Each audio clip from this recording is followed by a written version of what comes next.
جو ساتھی سنتوں سے فارغ ہو چکے ہیں وہ یہ سب کو مکمل کریں۔ الحمدللہ نحمده ونستعینه ونستغفره ونؤمن به ونتوکل علیہ ونعوذ باللہ من شرور انفسنا ومن سیئات اعمالنا من يهد الله فلا مضل له ومن يضلل فلا هادي له ونشهد أن لا إله إلا الله وحده لا شريك له ونشهد أن سيدنا ومولانا محمدا عبده ورسوله صلى الله عليه وعلى آله وأصحابه وبارك وسلم تسليما كثيرا أما بعد فأعوذ بالله من الشيطان الرجيم بسم الله الرحمن الرحيم ألا إن أولياء الله لا خوف عليهم ولا هم يحزنون وقال النبي صلى الله عليه وسلم من عادى لي وليا فقد آذنته بالحرب أو كما قال عليه الصلاة والسلام صدق الله العظيم وصدق رسوله النبي الكريم رب اشرح لي صدري ويسر لي أمري واحلل عقدة من لساني يفقهوا قولي۔ ایک مرتبہ نبی اکرم صلی اللہ علیہ وسلم پر درود شریف پڑھ لیجیے۔ اللهم صل على محمد وعلى آل محمد كما صليت على إبراهيم وعلى آل إبراهيم إنك حميد مجيد اللهم بارك على محمد وعلى آل محمد كما باركت على إبراهيم وعلى آل إبراهيم إنك حميد مجيد۔ محترم بزرگوں اور عزیز دوستوں، اللہ تبارک و تعالیٰ کا احسان، اللہ کا فضل اور اللہ کا کرم ہے کہ اللہ تبارک و تعالیٰ نے ہم تمام کو اپنی نسبت سے، اپنے حبیب صلی اللہ علیہ وسلم کی نسبت سے دین کی ایک قیمتی مبارک مجلس میں ہم تمام کو جم کر جڑ کر بیٹھنے کی توفیق نصیب فرمائے۔ جو باتیں کہیں جائے اللہ تعالیٰ ہم تمام کو موت تک ہمیشہ عمل کرنے کی توفیق نصیب فرمائے۔ بزرگوں، دوستوں اور عزیزوں، گزشتہ جمعہ اولیاء اکرام کے بارے میں نے کچھ باتیں آپ لوگوں کے سامنے رکھی تھی کہ اولیاء اکرام سے محبت کرنا اور ان سے عقیدت رکھنا اور ان کی صحبت میں تھوڑا بہت عرصہ گزارنا یہ بندے کے لیے، ایمان والا اور اللہ کا بندہ بننے کے لیے کافی ہو سکتا ہے۔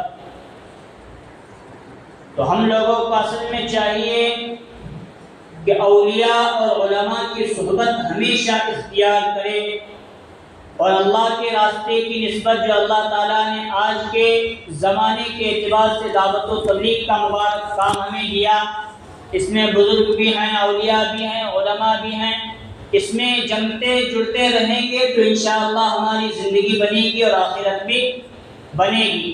اور اگر ہم ان تمام چیزوں کو چھوڑ کر بس دنیا دنیا دنیا دنیا دنیا کرتے رہے تو ہماری نہ دنیا بنے گی اور نہ ہماری آخرت بنے گی۔ سوال یہ ہوتا ہے کہ کیا آج کے زمانے میں اولیاء اکرام موجود ہیں یا نہیں؟ پتہ ہے سوال؟ آج کے زمانے میں اولیاء اکرام موجود ہیں یا نہیں ہیں؟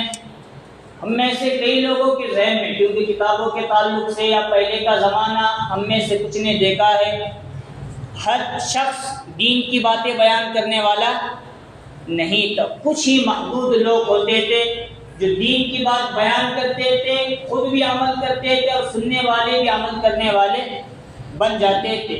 یا اولیاء اکرام اس شکل میں موجود تھے کہ ان کی صحبت کے لیے گنہگار ہم جیسے بندے ترسا کرتے تھے۔ لیکن اب حالت یہ ہے کہ علماء باتیں دین کی کم بیان کرتے ہیں، عوام زیادہ باتیں بیان کرتی ہیں، اور دین کی بات بیان کرنے کا سلسلہ بہت آج کے زمانے میں جاری ہے۔ تو ہر شخص ایک عالم، ایک ولی کی حیثیت اپنے آپ کو سمجھ رہا ہے، یا اب بھی ہمارے ذہنوں میں جہالت اور بدعت کا غلبہ ہے، تو ہم یہ سمجھتے ہیں کہ ولی وہ جس کے ہاتھوں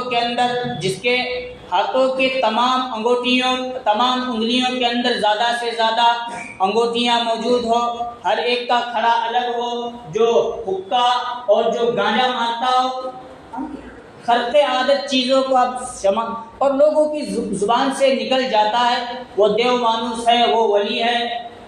حالانکہ ولی وہ جن کو دیکھنے کے بعد اللہ کی یاد آئے۔ نبی صلی اللہ علیہ وسلم فرماتے ہیں اولیاء اللہ اذا رؤوا ذکر اللہ، اللہ کے اولیاء اور اللہ کے دوست وہ ہیں جن کو دیکھنے کے بعد اللہ کی یاد آ جائے۔ دعوت و تبلیغ کو دیکھنے کے بعد اللہ کی یاد آتی ہے کہ نہیں آتی؟ علماء اکرام کو دیکھنے کے بعد آتی ہے کہ نہیں آتی؟ دعوت و تبلیغ میں جو ذمہ دار اکابرین ساتھی موجود ہیں، جو نمازوں کے پابندی، جو سنتوں کا لحاظ کرتے ہیں، جن کے چہروں پر داڑھی سجی ہوئی، جن کے چہروں کے داڑھیوں کے بال تک سفید، ان کو دیکھنے کے بعد اللہ کی یاد آتی ہے یا نہیں؟ اگر آتی ہے تو سمجھ لو ان کا شمار بھی اللہ کے اولیاء کے اندر ہو جاتا ہے۔ ورنہ پہلے کے زمانہ میں کہ حضرت خواجہ معین الدین چشتی اجمیری جیسے ولی ہونا، خواجہ نظام الدین اولیاء رحمۃ اللہ علیہ جیسے ولی ہونا، حضرت بابا صادق گلیری جیسے ولی ہونا، وہ زمانہ گیا۔ اب علماء بھی اولیاء میں شمار ہوتے ہیں۔ دعوت و تبلیغ میں جنہوں نے اپنا زیادہ وقت لگا کر سنت اور شریعت پر آئے ہیں، ان کا شمار بھی اولیاء اللہ میں ہو جاتا ہے۔ لیکن آج سب دین کی بات بیان کرنے والے بن گئے، سننے والے کم بنے، اس لیے اب وہ اس کی قدر و قیمت اور اس کی اہمیت ابھی باقی نہیں رہی۔ ورنہ اصل میں جو علماء ہوتے ہیں وہی اللہ کے اولیاء اور اللہ کے دوست ہوتے ہیں۔ حضرت سلطان محمود غزنوی رحمۃ اللہ علیہ ایک بہت بڑے بادشاہ گزرے ہیں۔ ان کا ہندوستان پر ہم لوگوں پر بڑا احسان رہا۔ توحید کی دعوت دینے کے لیے بغداد اور غزنوی چھوڑ کر وہ ہندوستان بھی آئے، ہمارے جہالت اور ہماری بدعت اور ہمارے کفر اور شرک کو ہماری زندگیوں سے ختم کرنے کے لیے۔ حضرت کو 3 باتوں میں اشکال تھا۔ کتنی باتوں میں؟ دل و دماغ میں 3 باتیں ان کی گردش کرتی تھی، یہ باتیں صحیح ہیں یا نہیں ہیں۔ کتنی باتیں؟ نمبر 1 یہ کہ میں سبکتگین کا بیٹا ہوں یا نہیں ہوں۔ ان کے باپ کا نام تھا سبکتگین، لیکن ان کے بارے میں یہ بات مشہور ہو گئی تھی کہ سبکتگین کوئی بادشاہ نہیں، بادشاہ کے ایک سپاہی گزرے ہیں۔ جب میرے باپ سبکتگین سپاہی گزرے ہیں تو میں بادشاہ سلطان کیسے بنا؟ تو یہ میرے باپ ہو نہیں سکتے۔ ان کو کچھ شک تھا، یا مجھے انہوں نے گود لیا بادشاہ کی طرف سے، پھر بادشاہ کے انتقال کے بعد مجھے بادشاہ بنایا گیا، میرے باپ کا نام سبکتگین نہیں اور میں سبکتگین کا بیٹا۔ اپنے باپ کے بارے میں ان کو ایک اعتراض آیا اور یہاں بیچ میں جگہ خالی ہے اور سکے پیچھے والے۔ پہلا سوال ان کے ذہن میں کیا تھا؟ ہاں، میں اپنے باپ کا بیٹا ہوں، سبکتگین کا بیٹا ہوں یا نہیں۔ اور دوسرا سوال ان کا یہ تھا، اعتراض اور دل و دماغ میں یہ بات گردش کرتی تھی کہ کل قیامت کے دن اللہ تعالیٰ میری مغفرت فرمائیں گے کہ نہیں۔ اور تیسری بات یہ تھی کہ طلباء اور علماء یہ انبیاء کے وارث کیسے ہو سکتے ہیں؟ حالانکہ وہ زمانہ مفلسی کا اور غربت کا زمانہ تھا۔ جو آج ہمارے زمانے میں مدارس عالی شان نظر آ رہے ہیں، اس زمانے میں نہیں تھے۔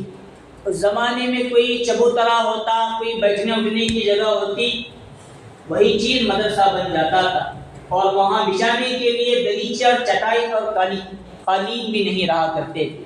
وہ جیسے بیٹھتے تھے ویسے پڑھ کے زمانہ وہ گزر جاتا تھا۔ تو ان کو سوال تھا، انبیاء کا وارث، انبیاء کی اولاد یہ علماء اور طلباء کیسے ہو سکتے ہیں؟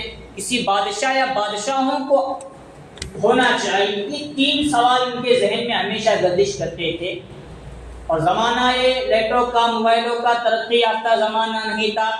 بادشاہ کو بھی اپنے آگے سواری پیش کرنے کے لیے اور بادشاہ رات میں روشنی کے لیے لالٹین لے کر چلنا پڑتا تھا، وہ زمانہ ہے۔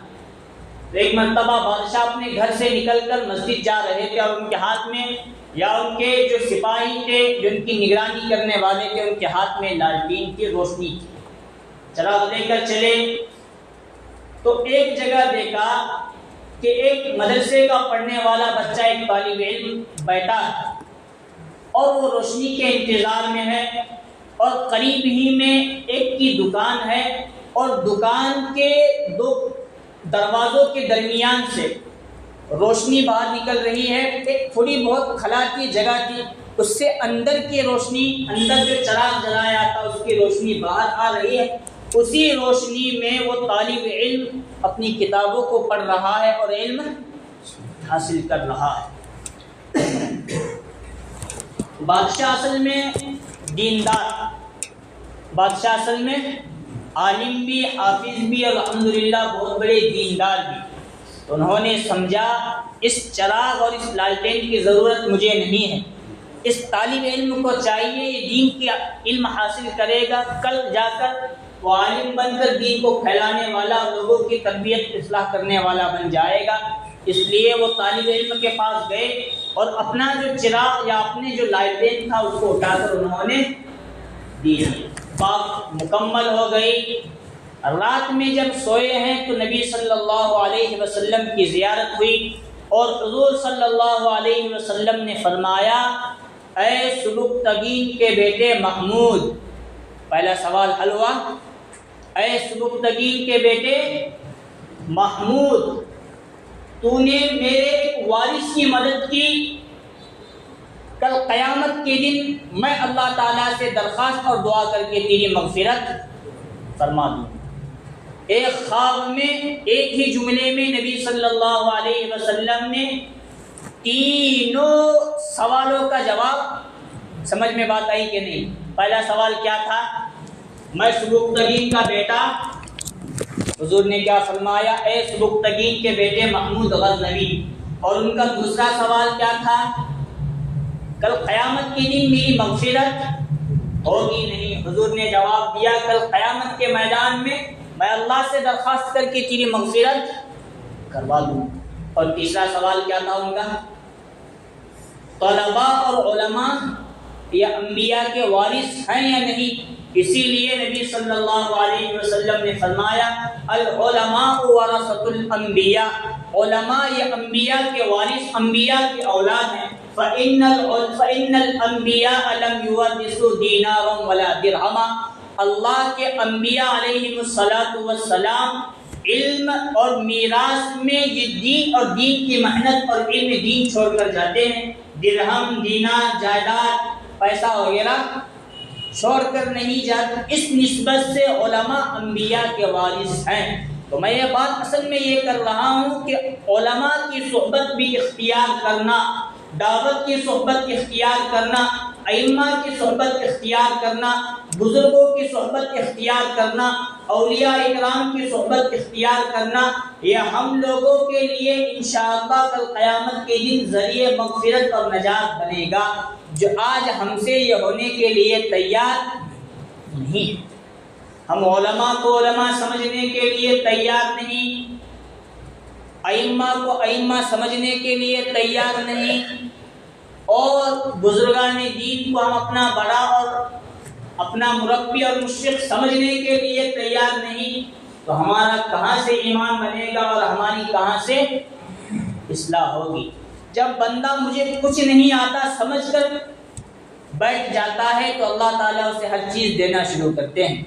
اور آج ہم صبح سے لے کر شام، شام سے لے کر صبح، مہینے کے پہلے تاریخ سے لے کر آخری تاریخ تک، پہلے مہینے سے لے کر آخری مہینے، سال بھر دنیا دنیا دنیا دنیا، بیانات سننے کے، دعوت و تبلیغ میں جانے کے لیے، حتیٰ کہ نمازوں کو آنے کے لیے ہمارے پاس وقت نہیں، تو ہم کہاں علماء کی باتیں سننے والے؟ پھر ہم سے بے ادبی ہونے والی، علماء کی، ائمہ کی، بزرگان دین کی توہین ہونے والی، پھر ہمیں کچھ حاصل ہونے والے۔ ایک بڑے بزرگ گزرے ہیں، ان کو اسی ایک روایت پر اشکال تھا کہ نبی صلی اللہ علیہ وسلم کی ایک حدیث ہے، علماء امتی کا انبیاء بنی اسرائیل، میری امت کے علماء بنی اسرائیل کے انبیاء کی طرح ہیں۔ کیا سمجھ میں بات ہے؟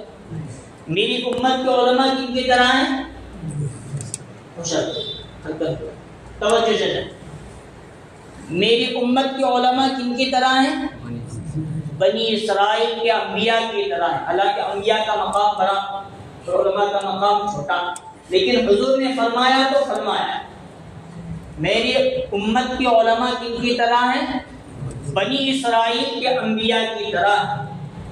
ایک محدث کو، ایک بڑے عالم کو یہ حدیث پر اشکال تھا، واقعتاً یہ حدیث ہے بھی نہیں، یا ایسی ہی کتابوں کے اندر بیانات کے اندر اڑی چلی آ رہی ہے اور حضور کی حدیث نہ ہو ہم ایسی ہی بیان کریں۔ اب کبھی کبھار اللہ تعالیٰ ہم لوگوں کو نہیں، بڑوں کو خواب دیتے ہیں، خواب کے ذریعے اللہ تعالیٰ وہ مسئلہ بھی حل فرما دیتے ہیں۔ اس محدث صاحب کو خواب آیا کہ نبی صلی اللہ علیہ وسلم ایک جگہ بیٹھے ہیں اور حضرت موسیٰ علیہ السلام حضور کے پاس تشریف لے جا رہے ہیں۔ حضرت موسیٰ گئے تو حضور صلی اللہ علیہ وسلم سے فرمایا، اے نبی صلی اللہ علیہ وسلم، کیا آپ نے اپنے امت کے علماء کو ہم انبیاء، ہم بنی اسرائیل کے انبیاء کا درجہ دیا ہے؟ تو حضور نے فرمایا اس کا جواب میں نہیں دوں گا، فلاں جگہ میری امت کے ایک عالم بیٹھے ہیں، ان سے جا کر اس کا جواب حاصل۔ کون کس کو کہہ رہے ہیں؟ حضور حضرت موسیٰ کو کیا فرما رہے ہیں؟ اس کا جواب میں نے حالانکہ دے سکتے تھے لیکن میں جواب دینا نہیں چاہتا۔ وہاں امام غزالی ایک بڑے عالم بیٹھے ہیں، ان کے پاس جا کر اس سوال کا جواب لو۔ حضرت موسیٰ حضرت امام غزالی رحمۃ اللہ علیہ کے پاس تشریف لائے اور کہا مجھے تمہارے نبی محمد صلی اللہ علیہ وسلم نے بھیجا ہے اور فرمایا ہے اس حدیث کا جواب دو، علماء امتی کا انبیاء بنی اسرائیل، میری امت کے علماء بنی اسرائیل کے انبیاء علیہ السلام کی طرح ہیں۔ تو حضرت امام غزالی رحمۃ اللہ علیہ نے حضرت موسیٰ علیہ السلام سے فرمایا کہ آپ کون ہیں، آپ کا نام بتائیے۔ حضرت موسیٰ علیہ السلام نے جواب دیا میں بنی اسرائیل کا نبی موسیٰ ہوں۔ حضرت موسیٰ نے پلٹ کر سوال کیا جب نبی نے آپ کی طرف مجھے بھیجا ہے، آپ کوئی بڑے ہیں، آپ اپنا نام بتاؤ۔ امام غزالی رحمۃ اللہ علیہ نے جو اپنا نام گنوانا شروع کیا، میرا نام محمد غزالی، کرتے کرتے کرتے کرتے کرتے سیدھا حضرت آدم علیہ السلام تک اپنا سلسلہ نسب بیان کر۔ اب حضرت موسیٰ تو حضرت موسیٰ غصے کی حالت میں آئے تو کسی کو نہیں چھوڑتے، اب وہ غصے میں آ گئے۔ میں فقط آپ کو آپ کا نام پوچھا، آپ نے اپنا نام، اپنے باپ کا نام، دادا کا نام، پردادا کا نام، پہنچاتے پہنچاتے سیدھا حضرت آدم تک چلے گئے، کیا وجہ؟ پلٹ کر حضرت امام غزالی رحمۃ اللہ علیہ نے پوچھا، حضرت موسیٰ علیہ السلام، اللہ نے آپ کو فرمایا تھا وما تلک بیمینک یا موسیٰ، اے موسیٰ آپ کے ہاتھ میں کیا ہے؟ اس کا جواب یہ ہوتا تھا، اے اللہ، اے میرے باری تعالیٰ، میرے ہاتھ میں عصا ہے، لیکن آپ نے وہ جواب نہیں دیا۔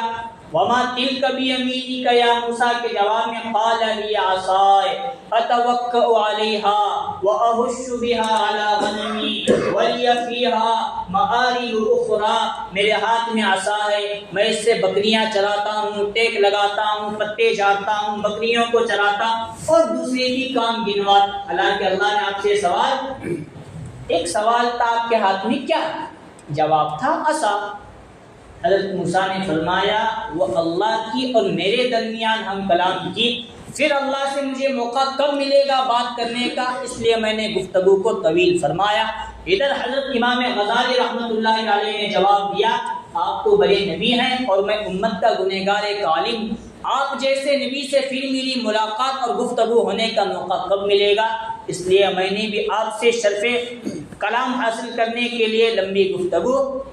حضرت موسیٰ کہنے لگے بات صحیح، حدیث جو ہے میرے امت کے علماء بنی اسرائیل کے انبیاء کی طرح ہیں، یعنی اس امت کے علماء میں اتنا علم ہے، اتنی فکر ہے جو انبیاء بنی اسرائیل کے علماء اور انبیاء کے اندر فکر تھی، یہی فکر کو اللہ تعالیٰ نے اس امت کے علماء کے اندر اور علم میں ڈال رکھا ہے۔ اس لیے علماء کوئی معمولی نہیں ہے، ان کی صحبت اختیار کرنا اور ان کی خدمت میں رہنا یہ دین کو حاصل کرنے، اصلاح اور تربیت کے لیے بڑا کارنامہ انجام دیتا ہے۔ لیکن آج ہم لوگوں سے وہ چیز ختم ہو گئی۔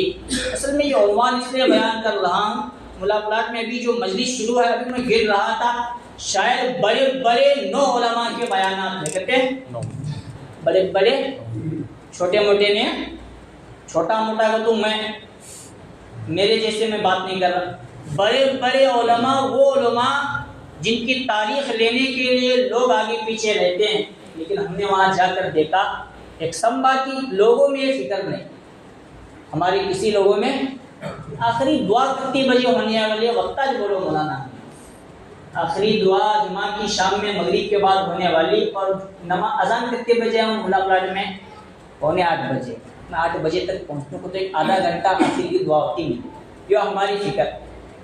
حالانکہ ان کی صحبت اختیار کرنا بہت ضروری، ان کے سامنے بیٹھیں گے تو انشاءاللہ اللہ کہہ رہا تھا وہ 9 یا 10 بڑے بڑے علماء کے بیانات ہوئے، اور ایک سمبا چھوڑ کر اطراف کے دیہات، کھیڑے، گاؤں، شہر سب لوگ آ کر وہاں سے فیض حاصل کر بھی رہے ہیں، اپنے کام بھی کر رہے ہیں، آ بھی رہے ہیں، جا بھی رہے ہیں۔ کیا مجیب بھائی اور ہمارے گاؤں کے کون لوگ دکھے 0 بٹاٹا سناٹا ہمارا، ہم نے ضرورت نہیں کرتی، اور نامہ رکھنے میں ہمارا گاؤں سب سے نمبر۔ اس لیے سب چھوڑو، اولیاء اللہ کی صحبت اختیار کریں۔ گزشتہ میں نے کہا تھا یک زمانہ صحبت با اولیاء، اولیاء اکرام کی تھوڑی بھی صحبت یہ 100 سال سے بیریا عبادت سے زیادہ بہتر۔ وہ دیتے ہیں اللہ تعالیٰ، لیکن لینے کی ضرورت ہے، ہم لوگوں میں وہ چیز نہیں ہے۔ کیچڑ اچالنا آتا ہے، ہم لوگوں وقت آنے کی کیا ضرورت ہے، وہاں جانے کی کیا ضرورت ہے، ایسے کر کے ہم چیز کو ختم کر دیتے ہیں۔ یہ چیز ہمارے لیے اچھی نہیں ہے۔ اختیار کریں گے تو اللہ تعالیٰ ہمیں نصیب فرمائیں گے، اور ہم چھوڑ دیں گے ہماری محرومی ہوگی، پھر ایسے ہمیں موقع بار بار ملیں گے بھی نہیں ملیں گے تو بولنا مشکل ہے۔ دعوت و تبلیغ کا نظام اللہ تعالیٰ نے اس مبارک زمانے میں دیا، خانقاہوں کا دیا، علماء کی صحبت کا دیا، مدارس کا دیا۔ ان تمام شعبوں سے جم کر جڑ کر رہیں گے اپنے ایمان کی حفاظت اور بقا کے لیے، یہ چیز ہمارے لیے بے حد ضروری۔ اور اگر ہم چھوڑ دیں گے، اللہ معاف فرمائے، اللہ معاف فرمائے، الزامات کے چکر میں پڑیں گے، ادھر ادھر کے چکر میں پڑیں گے، بے ادبی کرتے رہیں گے، لیکن وہ چیز ہمیں حاصل نہیں۔ اور بے ادبی کی وجہ سے اللہ تعالیٰ ایسے عذاب میں مبتلا کر دیتے ہیں بول نہیں سکتے۔ حضرت سعد ابن ابی وقاص، کیا نام، ایک بڑے صحابی ہیں، بڑے اتنے صحابی ہیں کہ تمام صحابہ یہ چاہتے تھے کہ ہم کہیں فدا کا ابی و امی، اے اللہ کے نبی ہمارے ماں باپ آپ پر قربان، لیکن نبی صلی اللہ علیہ وسلم نے حضرت سعد ابن ابی وقاص رضی اللہ عنہ کے بارے میں کہا، اے سعد ابن ابی وقاص میرے ماں باپ آپ پر قربان۔ تو صحابی کتنے بڑے ہوں گے، حضور نے ان کو اپنا ماموں کہا، اور حضور کے ساتھ تمام غزوات میں، جنگوں میں شامل رہے۔ لیکن جب حضور کا حضرت ابو بکر کا دور مکمل ہوا تو حضرت عمر رضی اللہ عنہ نے کوفہ کے بڑی مسجد میں ان کو امام مقرر کیا۔ امام رہیں گے تو لوگوں کے تھوڑے بہت اعتراض بھی رہتے ہیں، کچھ غلطیاں بھی رہتی ہیں، کچھ غلطیاں نہ رہنے کے بعد بھی بے ادبی اور اعتراض جیسے ہمارے یہاں ہے ویسا رہتا۔ تو حضرت سعد بن ابی وقاص رضی اللہ عنہ کے بارے میں حضرت عمر رضی اللہ عنہ کے پاس ایک خط آیا، سعد بن ابی وقاص نماز سیدھا نہیں پڑھاتے، غلط نماز پڑھاتے ہیں، غلط امامت کرتے ہیں، اور وقت کی پابندی نہیں کرتے۔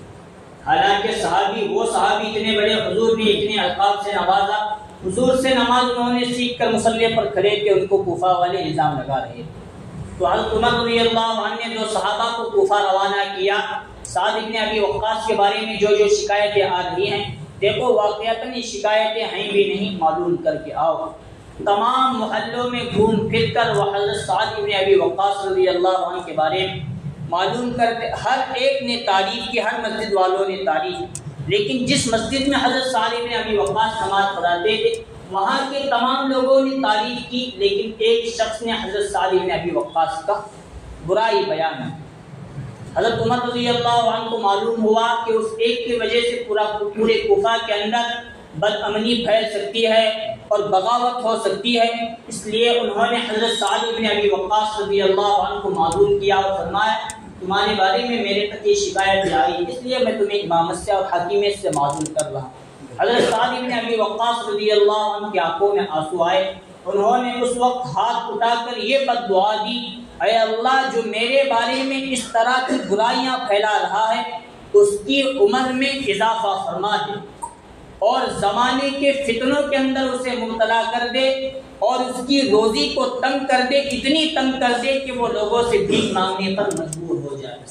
تین بد دعا، ایک تو عمر میں اضافہ ہو جائے، روزی تنگ ہو جائے، اور تیسری زمانوں کے فتنے میں وہ مبتلا ہو جائے۔ کہتے ہیں کوفہ والوں نے وہ زمانہ دیکھا، حضرت سعد بن ابی وقاص رضی اللہ عنہ کی شان میں گستاخی اور بے ادبی کرنے کی وجہ سے اس کی عمر اتنی لمبی، اتنی بڑی ہوئی، یہ آنکھوں کے پلکیں اس کے گالوں پر آ کر گرنے لگے۔ اگر کسی کو دیکھنا بھی ہوتا وہ دونوں پلکوں کو اپنے گالوں پر سے اٹھاتا پھر بھی دیکھتا، اور پورے بال سفید ہو چکے تھے، اور لڑکیاں اور عورتیں وہاں سے جاتی تو وہ بندہ چھیڑتا تھا اور عورتوں کے ہاتھ سے جوتوں سے وہ مار کھایا کرتا تھا۔ لوگ کہتے تھے ایسی ذلت بھری زندگی تو کیوں گزار رہا ہے، تو وہ کہتا مجھے حضرت سعد بن ابی وقاص رضی اللہ عنہ کی بد دعا لگ چکی ہے۔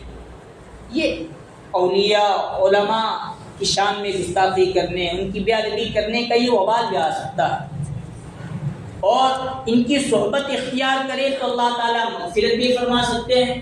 حضرت سلطان محمود غزنوی رحمۃ اللہ علیہ کا واقعہ میں نے بیان کیا کہ وہ ایک مرتبہ کہیں سفر پر جا رہے تھے تو حضرت ابو الحسن خراسانی رحمۃ اللہ علیہ کی ایک جگہ خانقاہ لگی ہوئی تھی، وہ خانقاہ میں ملاقات کے لیے حضرت تشریف لے گئے تو لوگ خانقاہ کے باہر صفائی کے لیے جھاڑو دے رہے تھے، وہاں سے دھول اڑ کر حضرت سلطان محمود غزنوی رحمۃ اللہ علیہ کے کپڑوں پر، چہرے پر لگ رہی تھی، تو انہوں نے اپنے کپڑوں کو نہیں جھٹکا، چہرے سے دھول نہیں صاف کیا، بلکہ چہرے پر ملا یہ نیت کر کے یہ بزرگوں کی جوتوں کی دھول اٹھی ہے، اگر یہ میرے جسم پر پڑی تو شاید اللہ تعالیٰ میری مغفرت فرمائیں گے۔